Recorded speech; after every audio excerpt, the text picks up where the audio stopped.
সেটি দলেরই হোক বা সেটি অন্য কোনো লোকই হোক, কেন ব্যবস্থা নিচ্ছে না? প্রিয় উপস্থিতিবৃন্দ,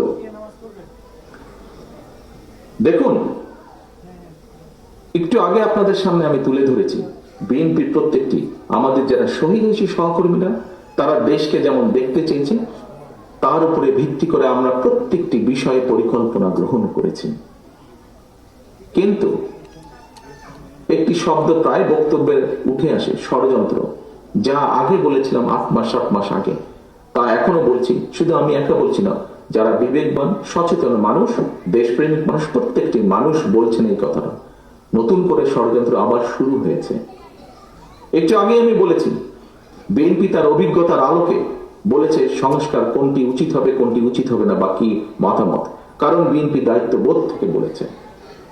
প্রিয় সহকর্মীবৃন্দ, আমরা বরাবর এক কথা বলে এসেছি, আমরা সবসময় গণতন্ত্রে বিশ্বাস করি, বাংলাদেশের স্বাধীনতায় বিশ্বাস করি, বাংলাদেশের মানুষের সার্বভৌমত্ব, দেশের সার্বভৌমত্বে আমরা বিশ্বাস করি, মানুষের কথা বলার অধিকারে আমরা বিশ্বাস করি। বিএনপি তার জন্ম থেকে বলেছে, বিএনপি বহুদলীয় গণতন্ত্রে বিশ্বাস করে। এই কথাটি শুধু বলেনি, এই কথাটি প্রমাণ করে দেখিয়েছে। বিএনপি সংসদীয় গণতন্ত্রে বিশ্বাস করে। বিএনপি শুধু বলেইনি, দেশনেত্রী খালেদা জিয়ার সময় আমরা এটি প্রমাণ করে দিয়েছি প্রেসিডেন্সিয়াল ফর্ম থেকে পার্লামেন্টারিয়ান ফর্মে কনভার্ট করার মাধ্যমে। বিএনপি এই কাজগুলো যেগুলো বিশ্বাস করে, বিএনপি প্রমাণ করেছে বিভিন্ন সময় কাজের মাধ্যমে বিএনপি যা বলে। কিন্তু আমরা কি দেখেছি? অনেকগুলো রাজনৈতিক দলকে আমরা দেখেছি, কারোর সাথে আমরা দেখেছি, কারোর ব্যাপারে আমরা দেখেছি স্বাধীনতা যুদ্ধের সময়ের ভূমিকা। যখন বিএনপির প্রতিষ্ঠাতা শহীদ রাষ্ট্রপতি জিয়াউর রহমান স্বাধীনতার ডাক দিয়েছিলেন, সেই সময় আমরা দেখেছি দেশের স্বাধীনতার বিরোধিতা কে করেছে, কাদের পক্ষ নিয়ে দেশের স্বাধীনতার বিরোধিতা করেছে।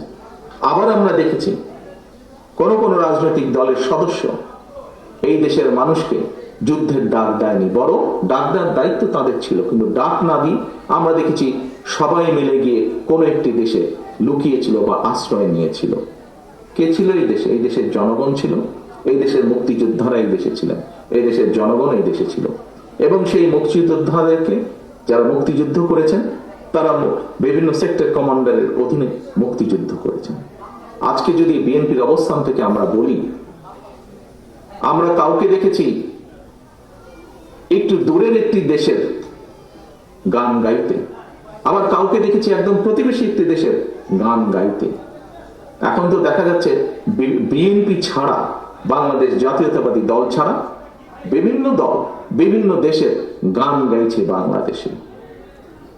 প্রিয় উপস্থিতিবৃন্দ, বাংলাদেশ জাতীয়তাবাদী দলের পক্ষ থেকে আপনাদের সকলের সামনে আজকে জোর গলায় আমি বলতে চাই, বিএনপি বিশ্বাস করে বাংলাদেশের জনগণ তাদের সকল রাজনৈতিক ক্ষমতার উৎস।